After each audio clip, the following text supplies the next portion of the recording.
yang dimuliakan Allah. Allah Subhanahu wa taala berfirman dalam surat Al-Anbiya 107. Sudah sering kita mendengar ini ayat. A'udzu billahi samii'il 'aliim minasyaitonir rajim. Wa ma arsalnaka illa rahmatan lil 'alamin.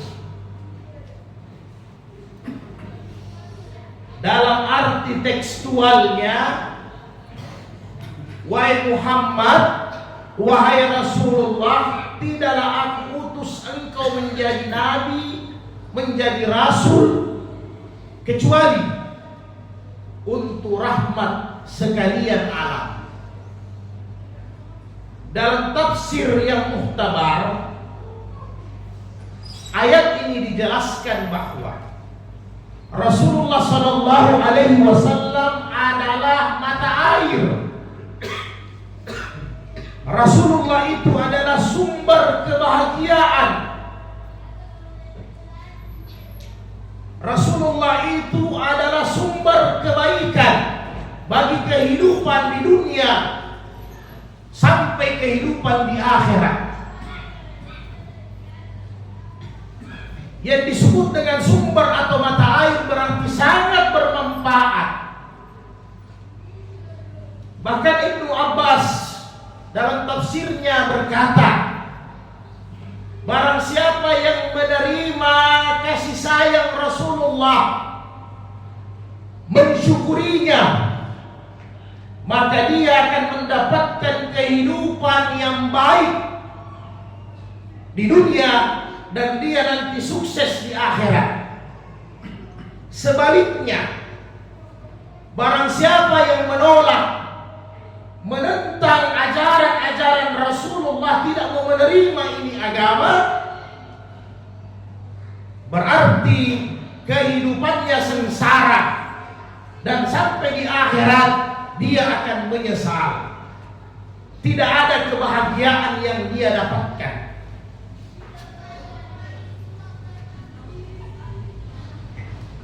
Rahmat di sini adalah Rasulullah sebagai penerang.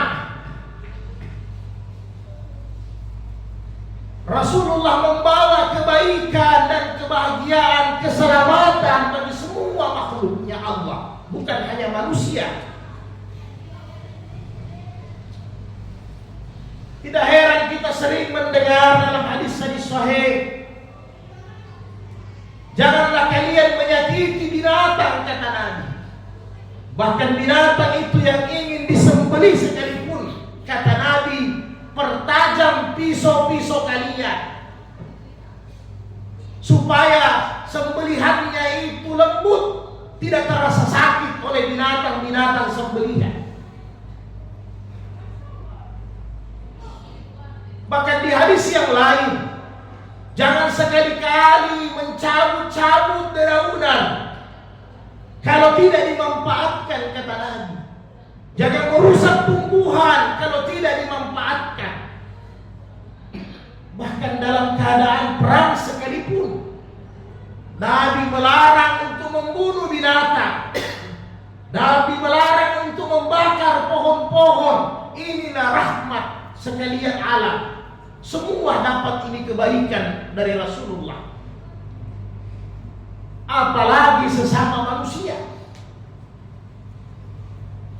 Ketika Nabi berdakwah di Makkah, begitu banyak penolakan dan intimidasi. Tidak sampai 5% orang di Makkah ikut Nabi. Karena Nabi tidak ingin berselisih lebih panjang dengan orang-orang Quraisy yang notabene keluarganya. Maka Nabi melebarkan dakwanya pergi ke Taif. Dalam sirah Nabawiyah, Taif itu kurang lebih 93 kilo dari Mekah arah tenggara. Itu Taif. Nabi pergi ke sana dengan memakai onta. Kalau sekarang transportasi kurang lebih 1 jam. Tapi dulu pakai onta Nabi. Nabi berharap di sana mereka menerima dakwah agama. Apa yang terjadi? Sampai di sana Nabi ditolak. Sampai di sana Nabi dihina, dicerca, dimaki, bahkan diusir. Bukan hanya hatinya Nabi yang rusak, fisiknya Nabi juga sampai Nabi terluka, dilempari oleh orang-orang Taif. Sehingga malaikat-malaikat yang menjaga gunung datang kepada Nabi, menawarkan bantuan. Ya Nabi Allah, Engkau perintahkan aku akan benturkan ini gunung dari yang barat, timur, yang utara, selatan, sehingga penduduk Taif ini binasa semua. Semua mereka mati. Apa kata Rasulullah? Fa innahum la ya'lamun. Wahai malaikat, sesungguhnya mereka tidak tahu. Mereka tidak paham, mereka belum mendapatkan hidayah. Kalau mereka orang-orang tuanya tidak bisa menerima agama ini, maka aku berdoa berharap semoga anak keturunan mereka akan menerima ini Islam. Bagaimana kasih sayang Nabi? Kebiasaan nabi-nabi terdahulu dari Nabi Adam sampai Nabi Isa alaihissalam, apabila dakwah mereka ditolak, bahkan apabila mereka disakiti secara fisik, maka para nabi dibolehkan mengangkat tangan untuk membinasakan umat yang menyakitinya. Karena itu mukjizat dari Allah, kelebihan untuk para nabi. Dia boleh mengangkat tangan. Tetapi Rasulullah tidak pernah mengangkat tangan untuk berdoa laknat kepada manusia. Dalam Sahih Muslim, satu sahabat datang kepada Nabi. Qila ya Rasulullah ud'u 'alal musyrikin, wahai Nabi, tolong engkau doa kepada orang-orang musyrik yang menentang agama ini agar mereka binasa, agar mereka dilaknat, agar mereka dihancurkan. Apa kata Rasulullah? Saya diutus bukan untuk memberikan la'anan, untuk melaknat, untuk membinasakan. Saya diutus bukan untuk membunuh, berdoa jahat kepada mereka, tetapi ini buistu rahmatan. Saya diutus untuk membagi rahmat, kasih sayang kepada semua manusia, mengajak mereka, berdoa kepada mereka agar mereka mendapatkan hidayah. Paling yang keluar dari lisan Nabi kalau Nabi diejek, Nabi dihina, Allahumma unzil alaihim hidayataka. Ya Allah, Engkau turunkanlah hidayah kepada mereka karena mereka belum paham. Itu yang keluar dari lisan Nabi. Luar biasa mulianya akhlak Nabi. Beliau sosok pemaaf yang luar biasa. Satu kisah dalam sirah Nabawiyah ketika perang Uhud, hadis sahih. Di situ Nabi terluka. Tetapi yang lebih menyakitkan hati Nabi, pamannya meninggal di pertempuran Uhud, yaitu Hamzah radhiyallahu anhu. Yang menyakitkan Nabi, menyedihkan Nabi bukan meninggalnya Hamzah, tetapi ketika Hamzah ini mati, bukan hanya ditusuk pedang. Ketika itu salah satu musuh Al-Washi, orang yang badannya besar, hitam, tinggi, setelah membunuh Hamzah di depan Nabi, dia merobek dada sampai perutnya Hamzah dikeluarkan semua isi perutnya. Ini yang menyakiti Nabi. Maka masa berlalu beberapa saat, Al-Washi radhiyallahu anhu memeluk Islam. Dia mendapatkan hidayah.